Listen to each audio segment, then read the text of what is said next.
smuggling organizations are run by or are conducted by people that have ties, for example, to ISIS or other terrorist organizations? They don't know who these people are. Because I know enough about that part of the world to tell you, you can buy fake documents from over a dozen countries in the Western Hemisphere.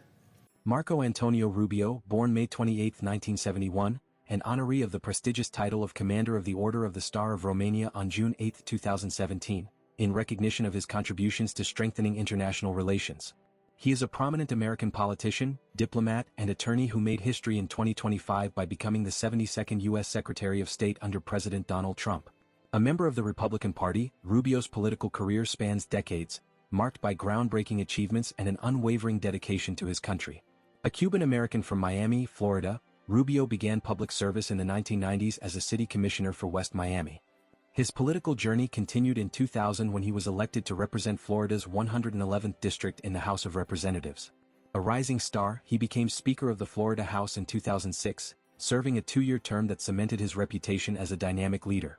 After leaving the state legislature due to term limits in 2008, Rubio shared his expertise as a professor at Florida International University. In 2010, Rubio took his ambitions to the national stage, winning a seat in the U.S. Senate after a hard-fought 3-way race.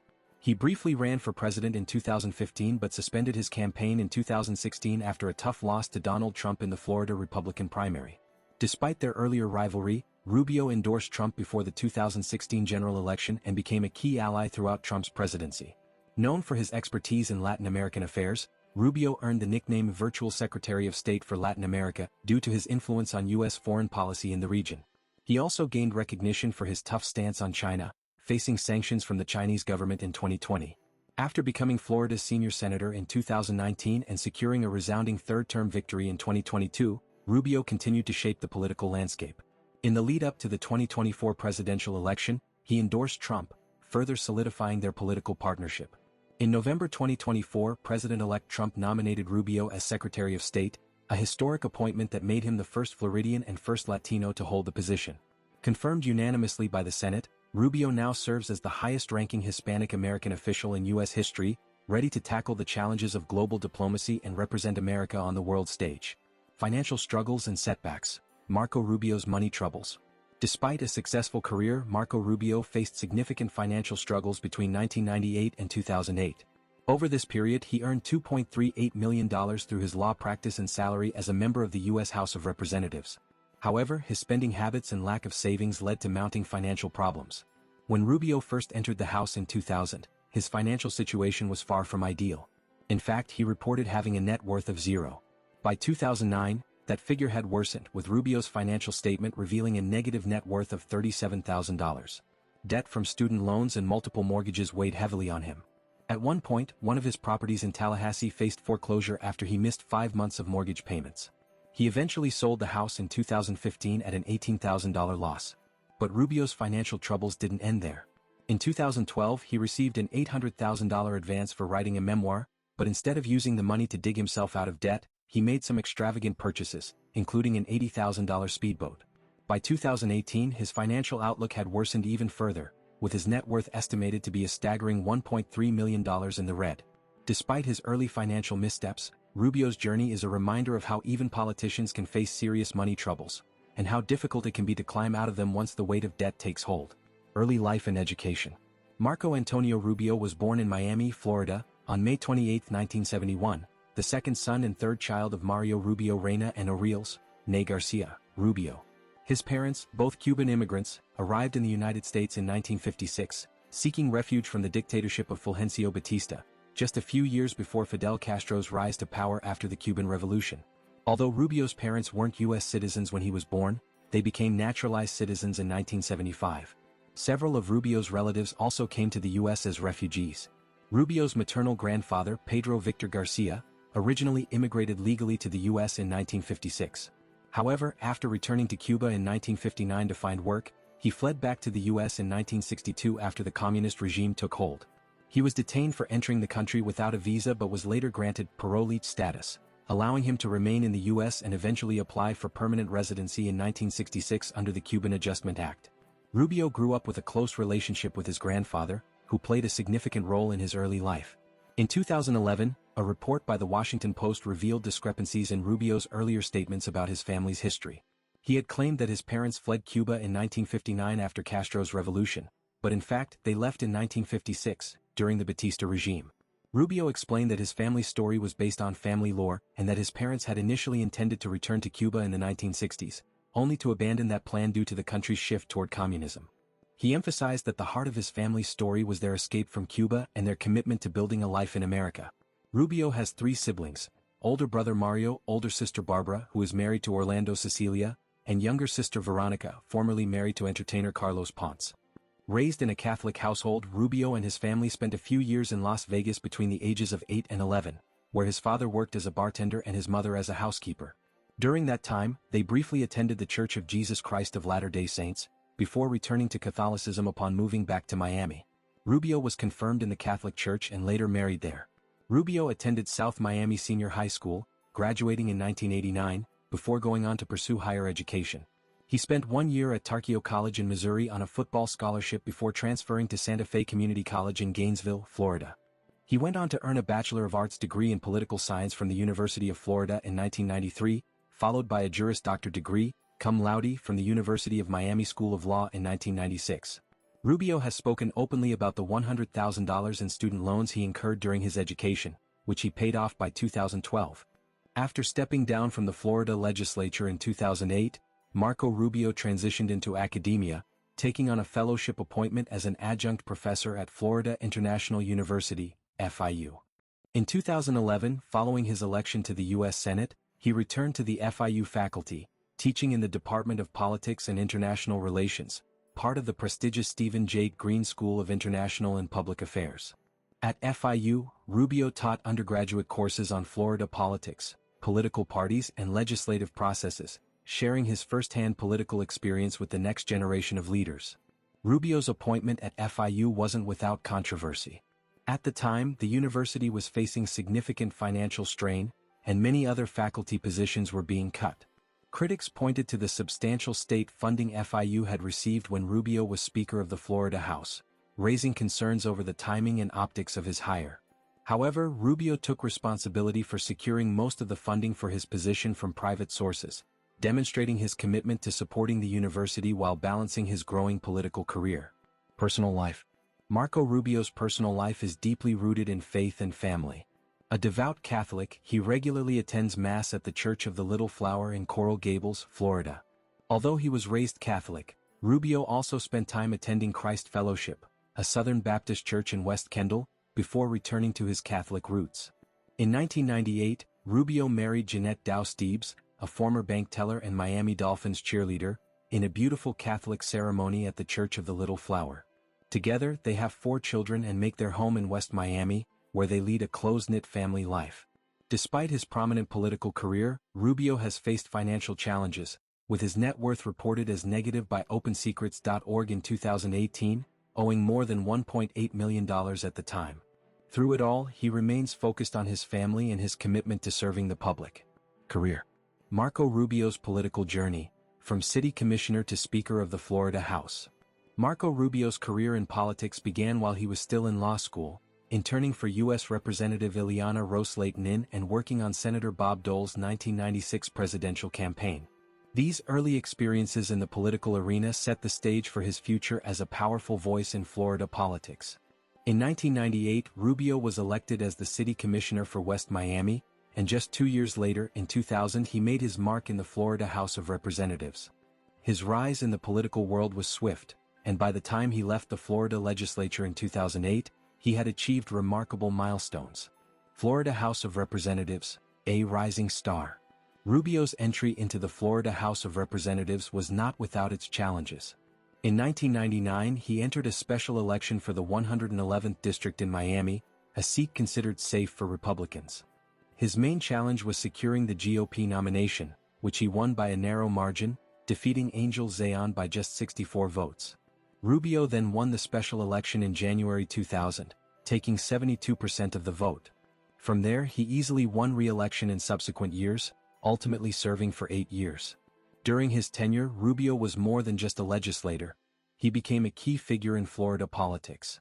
In 2005, at just 34 years old, Rubio made history when he became the first Cuban-American to serve as Speaker of the Florida House. His leadership style was collaborative and innovative, bringing new ideas to the table and often working across party lines.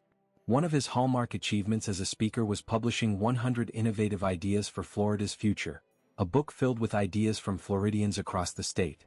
Many of these ideas were later turned into law, including new school choice programs and car registration reforms.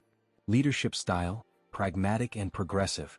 As Speaker, Rubio earned a reputation for being pragmatic yet conservative.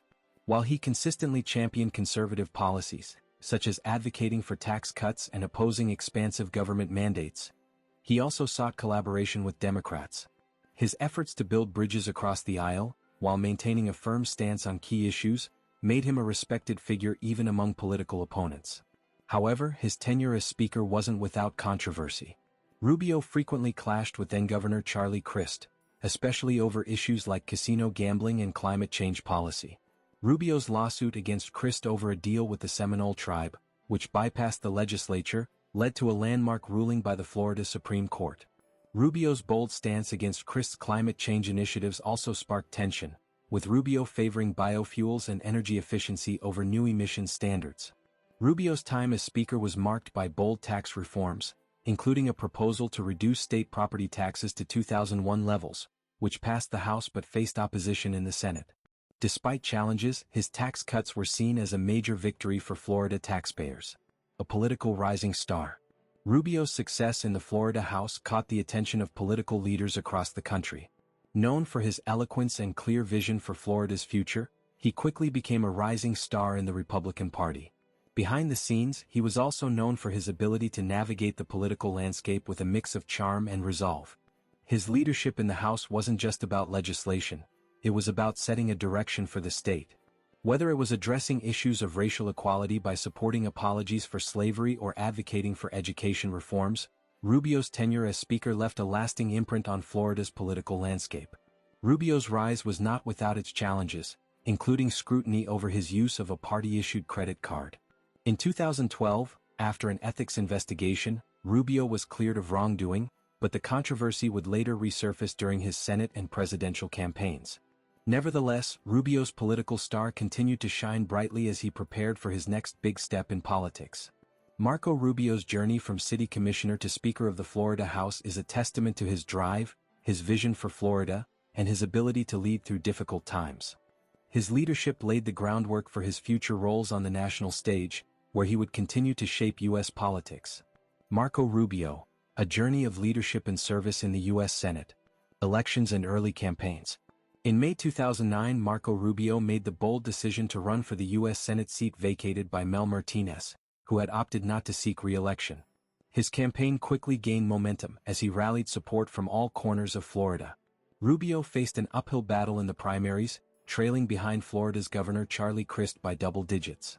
But Rubio's message resonated with voters, particularly within the Tea Party movement, which was disillusioned with Crist's policies. By April 2010, Crist switched to an independent bid, clearing Rubio's path to the Republican nomination. Rubio's win in the general election on November 2, 2010, was decisive. He secured 49% of the vote, easily defeating both Crist and Democratic contender Kendrick Meek. With his victory, Rubio made history as one of only 2 Latino-American senators, alongside New Jersey's Bob Menendez. Re-election and presidential aspirations. In 2015, Rubio made waves by announcing his run for the presidency instead of seeking re-election to the Senate. However, after suspending his presidential campaign in March 2016, he pivoted and decided to run for a second Senate term. His decision came in the wake of the tragic Orlando nightclub shooting, a moment that led him to reflect on where he could best serve the country. His re-election campaign faced Democrat Patrick Murphy, and Rubio triumphed once again, winning nearly 52% of the vote. A third term in sight. By November 2020, Rubio had set his sights on a third Senate term. In the 2022 election, he squared off against Democratic challenger Val Demings. Despite fierce criticism from Demings on issues like his attendance record in the Senate, Rubio emerged victorious with 57% of the vote, further solidifying his place in Florida's political landscape. Senate leadership and key moments. Rubio's Senate tenure has been marked by his ability to navigate both partisan waters and foreign affairs. From his early days in the Senate, Rubio took a firm stand against the U.S. embargo on Cuba, even influencing the withdrawal of an ambassadorial nomination. He also made a name for himself on the international stage, championing U.S. involvement in Libya's military intervention in 2011. In 2013, Rubio played a central role in the Gang of Eight, a bipartisan group that crafted a comprehensive immigration reform bill, though his support for the bill eventually shifted as priorities in Washington evolved. A vocal advocate for national security, Rubio co-sponsored legislation to address humanitarian crises, especially in Venezuela, and frequently criticized President Obama's foreign policy. A voice on the world stage. Throughout his career, Rubio has earned recognition for his diplomatic engagement, including his pivotal meetings with Israeli President Shimon Peres and opposition leader Juan Guaidó of Venezuela. His stance on Russia and China has also been firm. He has co-sponsored bills aimed at countering Russian aggression in Ukraine and has vocally condemned China's human rights abuses. On domestic policy, Rubio has been an influential voice in the Senate. In 2015, he co-authored a bold tax reform proposal alongside Senator Mike Lee, aiming to reduce corporate taxes and ease the financial burden on middle-class Americans. Despite occasional criticisms over his Senate attendance, Rubio's legislative footprint remains substantial. A defining moment, the Capitol attack. In January 2021, Rubio joined his colleagues in denouncing the January 6 Capitol attack as an act of anti-American violence. While he voted to certify the Electoral College results, his stance on Trump's impeachment was controversial. He voted to acquit the former president for his role in the Capitol insurrection. A commitment to accountability and global security. Rubio has been a steadfast advocate for holding authoritarian regimes accountable. He sponsored the Uyghur Forced Labor Prevention Act, stood firm against China's growing influence, and continued his vocal opposition to Russia's actions in Ukraine. His support for sanctions on both countries underscores his broader commitment to safeguarding American values on the global stage. Throughout his time in the Senate, Rubio has proven to be a dynamic leader, balancing domestic priorities with global responsibilities. As he continues his journey, his influence on key issues like national security, economic reform, and foreign diplomacy remains undeniable, securing his place as a force to be reckoned with in Washington. Senate Republican Conference and 2016 Presidential Campaign. The road to 2016, Rubio's presidential run. Marco Rubio's 2016 presidential campaign became a defining chapter in his political journey. The groundwork for his White House bid began in earnest in 2014 when he began signaling his intent to run. In a strategic move that hinted at his presidential aspirations, Rubio also signaled he would not seek re-election to his Senate seat if he pursued the presidency. Florida's law prohibits candidates from appearing on the ballot twice. Despite this, he left the door open to running for office again, should he fail in his White House pursuit.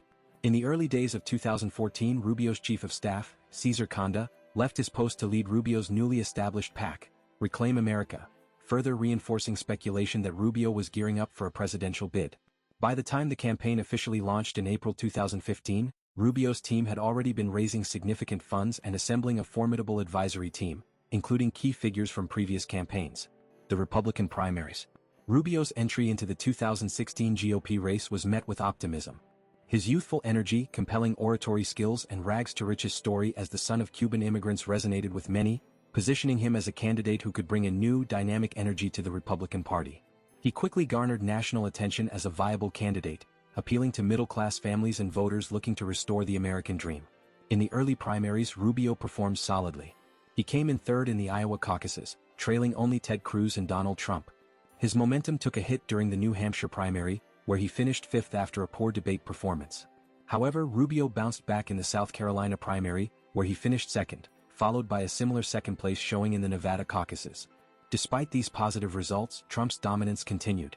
The turning point. A defining moment in Rubio's campaign came during a heated February 25 debate, where he delivered a pointed attack on Donald Trump. Critics had previously described Rubio's campaign as overly optimistic, but in this debate he revealed a more combative side, challenging Trump's fitness for the presidency. The attack strategy shifted Rubio's campaign tone, signaling his intent to confront the frontrunner head-on. But despite the bold debate performances and a handful of primary victories, Rubio's campaign faltered in his home state of Florida. On March 15, after a crushing loss to Trump in Florida, Rubio suspended his presidential campaign, having secured just 169 delegates, far behind Trump's commanding 673. A pause and a return to the Senate. After suspending his presidential bid, Rubio's political future seemed uncertain. Speculation swirled that he might retire from public office altogether. However, Rubio ultimately decided to finish out his term in the Senate, reaffirming his commitment to serving Florida. During the campaign's final stages, Rubio made headlines for his nuanced take on the Republican race. He distanced himself from endorsing any specific candidate and expressed concerns about the potential damage a Trump presidency could do to the country's future. Secretary of State nomination. In a stunning new chapter, Rubio's political trajectory took a dramatic turn when, in late 2024, former President Donald Trump tapped him for the role of U.S. Secretary of State in his second administration. Announced as the first Latino nominee for the position, Rubio's nomination was met with widespread bipartisan support, with many viewing him as a steady hand for U.S. foreign policy. Rubio's Senate confirmation hearing in January 2025 underscored his sharp foreign policy acumen, particularly regarding China. He referred to China as the most potent and dangerous near-peer adversary the United States has faced and delivered a passionate critique of the Chinese Communist Party's tactics in securing global power. On January 20, 2025, Rubio was confirmed unanimously by the Senate, securing 99 votes in favor, and making history as the first Latino to hold the role of Secretary of State. What's next for Marco Rubio? Now sworn in as Secretary of State, Rubio's path has come full circle. From his early days as a state legislator to his brief presidential campaign and his ongoing Senate tenure, he has proven to be a determined force in American politics. As Secretary of State, he now has the opportunity to shape U.S. foreign policy on a global stage, bringing his unique perspective and experience to one of the most crucial roles in government. The future remains bright as Rubio embarks on this next chapter in his political career. Thank you for watching this far. Share your thoughts in the comments section about Trump's appointment as Secretary of State. Do not forget to share with your family and friends. Go ahead and smash that like button and subscribe for more videos like this.